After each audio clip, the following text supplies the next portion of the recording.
Hey everyone, this is Josh with a very special Movies Please. Actually, I'm wearing this tie because I just came back from a 4th of July celebration, and now that I'm looking at the camera, the screen here, I'm like, oh, I forgot to take my tie off. All right, that's a little bit better. Today I want to talk about two action movies. They're brand new. They are on two different streamers: The Ice Road on Netflix and The Tomorrow War on Amazon. Now, the reason I'm lumping these together is because they each have a lot of the same pros and cons. First, let's talk about The Ice Road. This movie is about a group of miners. They have a big explosion, so they're trapped in the mine. So it's up to Liam Neeson and a team of other truckers to deliver some parts so that the group can drill into that mine, free the miners, and they have to do it within a set number of hours, or else the miners will run out of oxygen. Again, you have a team of truckers, three trucks or three tractor trailers hauling all this equipment. And of course, they have to do this on the titular ice road, this road that is made of ice.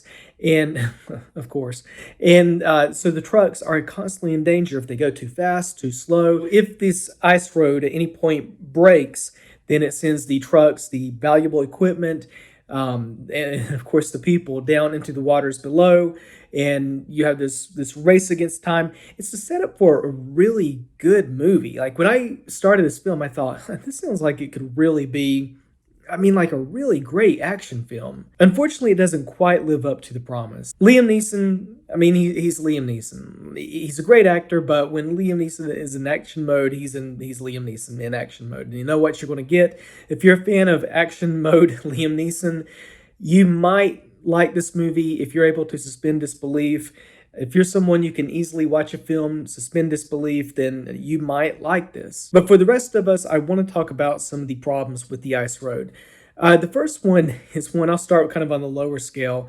The villain is really annoying. Do you remember in T2 Judgment Day when Robert Patrick's T-1000, it was like nothing could defeat this guy. No matter what they did, he was always on the protagonist's trail. I feel like they try to do something similar with the villain in this movie. There's someone who is trying to stop the trucks from reaching this mine. And it's like nothing can get rid of this guy.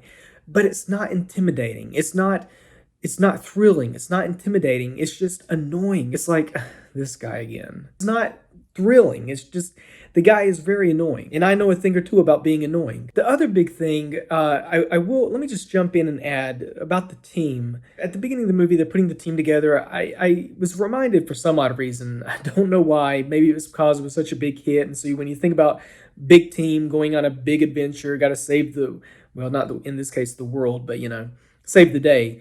I think Armageddon. And it turns out the guy who wrote and directed this film wrote Armageddon, or at least co-wrote it. You know how in a lot of those action movies, like especially in the 90s, where the team gets together, they have to save the day. And a lot of times they spend so much time, like an hour 30 minutes, on building the team. You're like, can we just get to the mission? Well, this movie, they build the team like that, and then they go on the mission. The problem is that sacrifices character development. So a lot of these characters we don't really get to know, so we don't care a whole lot about them. I don't think I'm spoiling anything by saying not everyone makes it. And when the first person, and again, no spoilers, but when the first person, and again, come on, you can probably watch the trailer and get that. I don't think that's a spoiler. I won't even use pronouns. But when the first person goes, you feel nothing really, because it happens so quickly and you don't really get to know the character a whole lot. The other characters don't take a moment to like really reflect on it. It's just like, oh, well, so-and-so's gone. I guess we better get back on the road. You don't really feel anything. But the big problem with this movie, the biggest problem. Now, look, I know suspension of disbelief, you have to have it for these movies, for most movies, for all movies, really. But this movie, right from the get-go, the very first thing it sets up is, hey, they have to drive on an ice road and it is dangerous. But the movie doesn't pay attention to its own rules. Like, it just makes stuff up as it goes.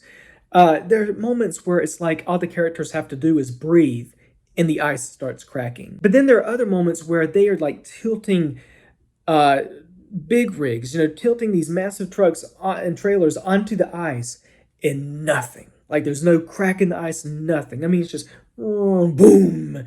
And you're like, okay, 5 minutes ago, that guy breathed and the ice cracked. And now they did that and everything's fine. So that, to me, is one of the big problems with this film. I know you can't judge a film based on what you wish it was or what you thought it was going to be. You can't do that. I can't say, well, gosh, The Dark Knight's an awful movie because I was expecting it to be more like the Adam West Batman. I mean, it doesn't work like that. You can review like that, but it's not really fair. That said, I'm just going to be real. When the movie begins, and the movie begins with kind of some text explaining how dangerous ice roads are. And then they break down how this is a race against time. I thought this was going to be kind of like, I don't know. I just thought it was going to be okay. Here's some truck drivers. They're driving on this ice road. I'm sure there's going to be perilous situations, but they're going to stay on that road. The main thing is race against time on an ice road. But there's just so much more involved that I don't know. I feel like they just took what should have been a really simple, fun movie, thrilling movie, and threw in all this other stuff that really, again, so much of it requiring suspension of disbelief, a massive amount of suspension of disbelief, that they kind of muddied up what would have been a great action thriller. But like I said, if you're a big fan of action mode Liam Neeson, you might still have a blast with this. I'm going to give The Ice Road 2 out of 4 stars. The next film is The Tomorrow War with Chris Pratt. I don't have a whole lot to say about this film. It too requires suspension of disbelief, but when you have such an epic and imaginative scenario, you kind of are okay with giving it a little more leeway. So one day at this soccer game, soldiers from the future show up and they say, hey, in the future there's going to be a war. It's going to wipe out mankind. That's why we're going in back in time, to your time, and recruiting. So people were sending them to our time to fight this threat. They're called white spikes, the enemy. They're aliens. Again, in case that didn't quite make sense, soldiers from the future recruiting people from our present to go into the future to fight aliens. Cool, right? So Chris Pratt, he gets drafted. Chris Pratt is one of the most likable actors. Here, he's a little more of the straight guy. He's not joking around and everything. Well, sort of, but he is more serious because he's playing a veteran. He was in the war in Iraq, and now he's kind of the more trained among the people who are being drafted to fight against the aliens. Speaking of the aliens, they look fantastic. It's like they took kind of a generic design, but then upped it. They gave them this little appendage, or not, it's not little, but it shoots spikes. That's where they get the name white spikes. That's why the aliens are called that. And so that is a threat. There's some great tension, including a stairway scene that is really thrilling. There's some great thrills, some good action. Really, the problem with this movie happens in the third act, which I'm not going to spoil. I'm not going to spoil it. But earlier in the movie, they build up the monsters or the aliens as this big threat, like this, unbeatable. You do not want to go toe to toe with these things because you will be killed instantly. They set up all these stats. Like, I forget the percentage, but most people who go up against them die, by far. But then at the end, the war comes down to a few people. It's just weird why it has to go that route. You have this big war happening, but then it comes down to just a few people. And how they make a difference, you don't really buy it. Again, I'm trying not to spoil it, but you don't know why it comes down to just why this huge, massive war that includes all the countries in the world, banding together. And yet, in the end, it comes down to just a handful of people who are doing this thing that's not believable at all that they'd be able to do. The monster or the aliens, it depends on which scene you're in, how powerful they are. Some scenes they're unbeatable, and other scenes it's like you could about beat them in a punching fight. So again, when you have a movie like this, you feel okay giving it more suspension of disbelief. This kind of epic type film that's a little bit more out of the box. Chris McKay directed it. A lot of you know him as the director of the Lego Batman movie. So I like to believe he was kind of spoofing a lot of action movies. I feel like he's a smart enough guy that he probably knew what he was doing. He was kind of spoofing these, especially like movies from the 90s or maybe even late 80s, where it comes down to just a ragtag group saving the world.